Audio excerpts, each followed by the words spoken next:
फिर भरपूर बनेगा, कोई नहीं कमी होगी। हीरों से आकाश भरा, मोती से भरी जमीन होगी। भारत फिर भरपूर बनेगा। ओम शांति। Good morning.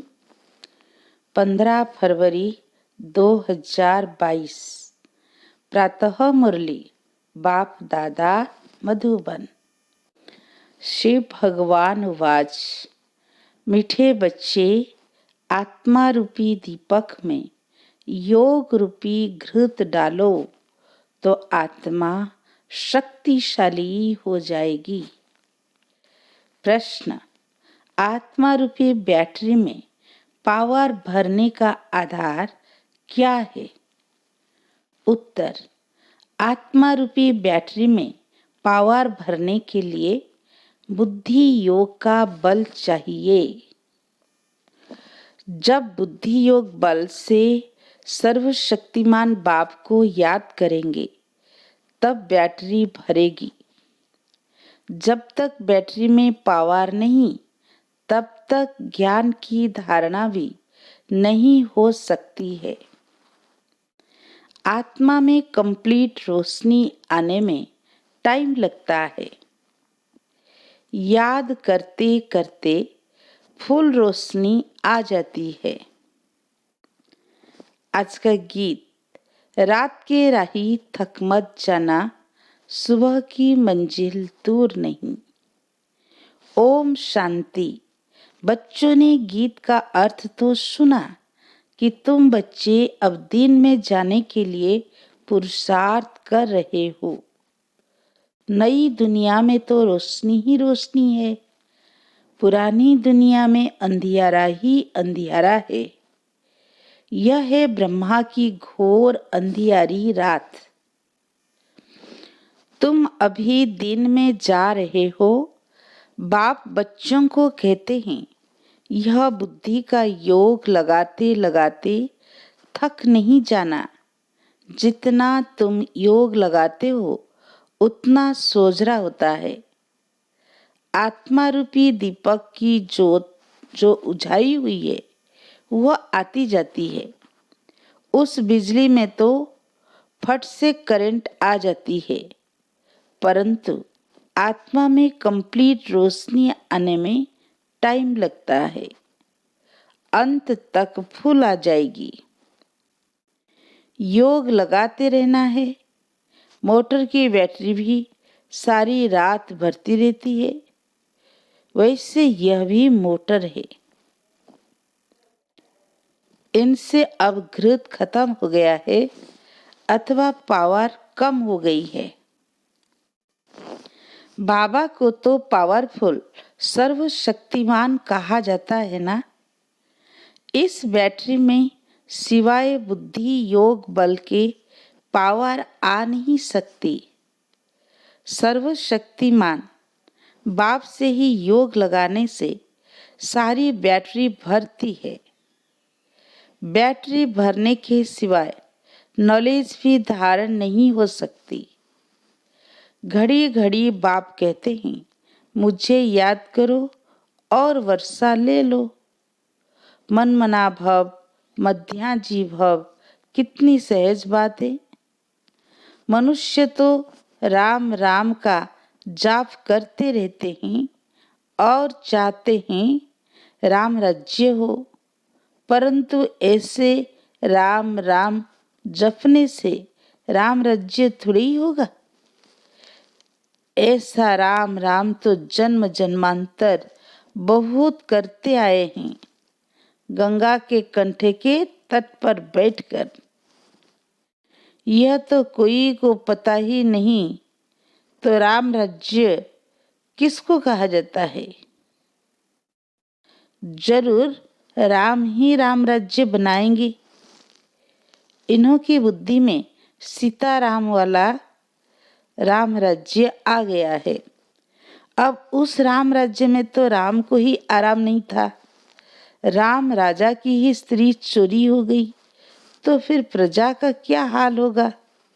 यहाँ भी राजाओं की स्त्री कभी थोड़ी चोरी होती है। ये लोग फिर राम सीता के लिए ऐसा कह देते। यह बड़ी समझने की बातें हैं। वास्तव में राम तो परमपिता परमात्मा को कहा जाता है। गाते भी हैं, तुम मात पिता हम बालक तेरे। अब मात पिता कौन सा जिसके लिए ये गीत गाते हैं? एक तो है लौकिक राम सीता, उनकी तो यह महिमा नहीं करेंगे। जरूर दूसरा कोई परम पिता है तो जरूर माता भी होनी चाहिए। तो गायन है पारलौकिक मात पिता का। पूछते हैं हु इज क्रिएटर, तो झट कहेंगे गॉड फादर, तो सिद्ध है ना मात पिता है। इस समय ही दो मात पिता होते हैं। सतयुग में सिर्फ एक ही मात पिता होता है। लौकिक मात पिता होते भी यहाँ गाते हैं, तुम मात पिता हम बालक तेरे। इस समय हम बच्चों को बाप द्वारा सुख घनेरे मिल जाते हैं। फिर एक मात पिता हो जाता है। पारलौकिक मात पिता द्वारा सतयुग की प्रारब्ध सुख घनेरे मिलते हैं। उस मात पिता का ही गायन है। फिर भी ऐसे बाप को बच्चे याद करना भूल जाते हैं। तुम बच्चों को तो सबको बाप का परिचय देना है कि बाबा आया है। हमेशा शिव बाबा और ब्रह्मा बाबा कहते हैं। प्रजापिता का तो नाम वाला है। शिव बाबा, ब्रह्मा बाबा, लौकिक बाबा, वह पारलौकिक परम पिता, वह फिर मात पिता कैसे बनते हैं? यह बड़ी गुह्य बातें हैं।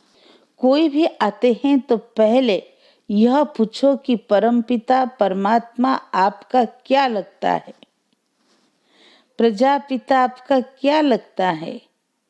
जब अम्बा भी गुप्त तो ये ब्रह्मा भी गुप्त। यह ब्रह्मा है बड़ी माँ। लौकिक बाप का तो नाम रूप देश काल सब जानते हैं। अब तुम उनको पारलौकिक मात पिता का नाम रूप देश काल ऑक्यूपेशन बताओ। मम्मा की भी यह बड़ी मम्मा द्वारा बच्चों को अडॉप्ट करते हैं तो मात पिता कंबाइंड हो जाते हैं। इनको मात पिता अथवा बाप दादा भी कहते हैं। किसको समझाने की बड़ी युक्तियां चाहिए। बड़े बोर्ड पर लिखना चाहिए निराकार परम पिता परमात्मा को सब याद भी करते हैं, परंतु यह नहीं जानते तो वह मात पिता कैसे हैं। इतनी तो मनुष्यों की बुद्धि नहीं चलती, क्योंकि बातें हैं बहुत विचित्र जो बाप ही आकर सुनाते हैं। आत्मा कहती है ओ परम पिता परमात्मा, वो भी है आत्मा परंतु सुप्रीम है।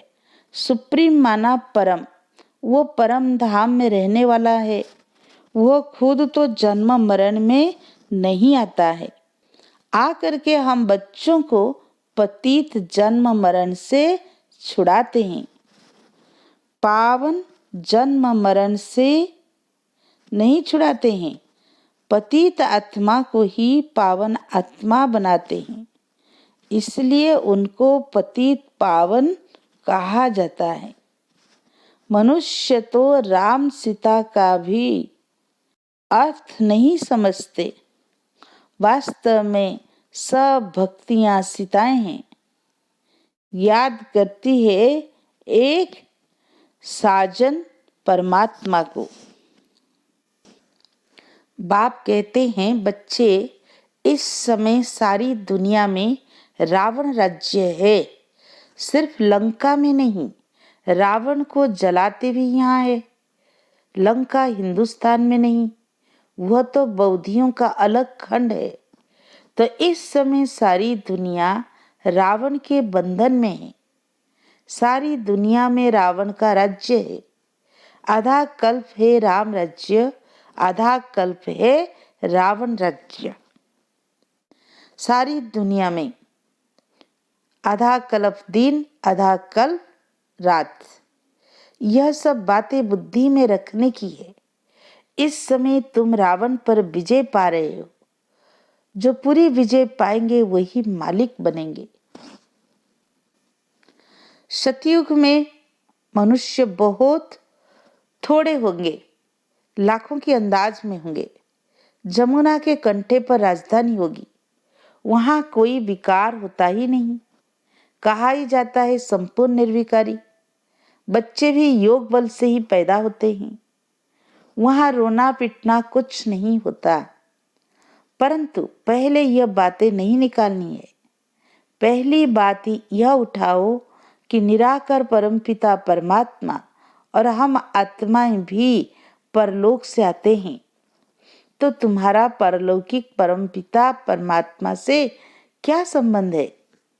नंबर 1 बात है यह। पहले यह बाप का संबंध निकालो तो माँ का और वर्षे का संबंध निकलेगा।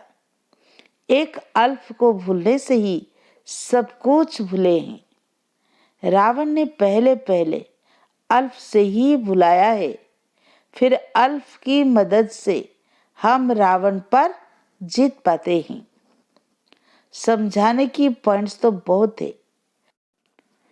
प्रदर्शनी में मुख्य बात अल्प की समझानी है।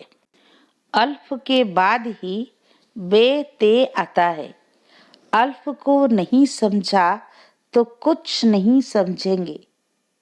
कितना भी भल माथा मारो, परम पिता है तो पिता से वर्षा मिलता है।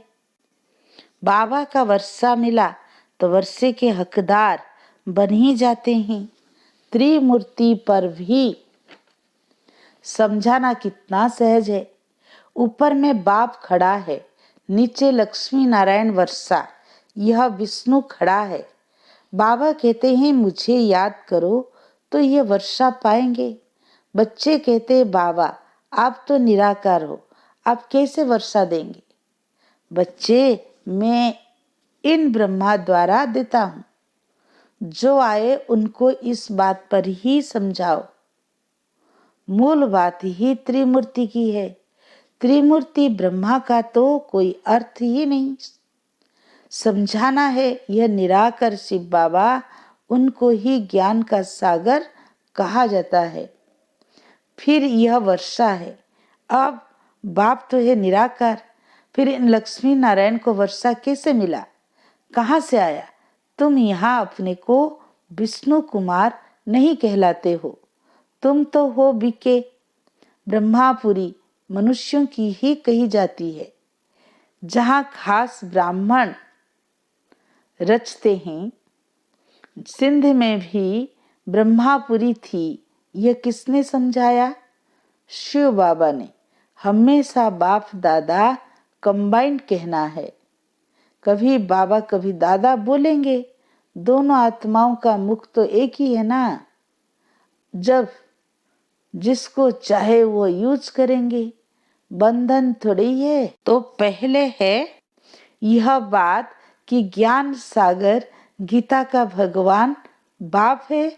वो कहते हैं ब्रह्मा विष्णु शंकर तो सूक्ष्म वतनवासी हैं, देवताएं। यह ब्रह्मा तो मनुष्य है। जब संपूर्ण बनेंगे तो देवता कहलाएंगे। यह तपस्या कर फिर देवता बनते हैं। इन ब्रह्मा कुमार कुमारियों को भगवान सिखलाते हैं। यह ब्रह्मा द्वारा चित्रों पर अच्छी रीति समझाना है। समझानी बहुत सहज है। यह शिव बाबा, यह वर्षा, यह शिव तो निराकार है, इसलिए ब्रह्मा द्वारा देते हैं। ब्रह्मा द्वारा स्वर्ग की स्थापना। जरूर अभी ही राजयोग सीखते हैं। यह बनने के लिए यह शिवपुरी, यह विष्णुपुरी है। अच्छा मीठे मीठे सिकी लधे बच्चों प्रति मात पिता बाप दादा का याद प्यार और गुड मॉर्निंग। रूहानी बाप की रूहानी बच्चों को नमस्ते। हम रूहानी बच्चों की रूहानी बाप दादा को याद प्यार गुड मॉर्निंग, नमस्ते नमस्ते। शुक्रिया प्यारे बाप दादा को कोटि कोटि बार शुक्रिया। धारणा के लिए मुख्य सार। फर्स्ट पॉइंट, अल्फ की याद से रावण माया पर जीत पानी है। सबको अल्फ का परिचय देना है। सेकंड पॉइंट, याद की यात्रा में थकना नहीं है। अपने बैटरी को चार्ज करने के लिए सर्वशक्तिमान बाप को याद करना है। आज का वरदान, एक बाप की याद द्वारा एक रस स्थिति का अनुभव करने वाले सार स्वरूप भव। एक रस स्थिति में रहने की सहज विधि है एक की याद, एक बाबा दूसरा न कोई। जैसे बीज में सब कुछ समाया हुआ होता है, ऐसे बाप भी बीज है जिसमें सर्व संबंधों का, सर्व प्राप्तियों का सार समाया हुआ है। एक बाप को याद करना अर्थात सार स्वरूप बनना। तो एक बाप दूसरा न कोई, यह एक की याद एक रस स्थिति बनाती है। जो एक सुखदाता बाप की याद में रहते हैं, उनके पास दुख की लहर कभी आ नहीं सकती। उन्हें स्वप्न भी सुख के, खुशी के, सेवा के और मिलन मनाने के आते हैं। स्लोगन, श्रेष्ठ आत्माओं का दीपक जगाने वाले ही सच्चे कुल दीपक है। अच्छा, ओम शांति।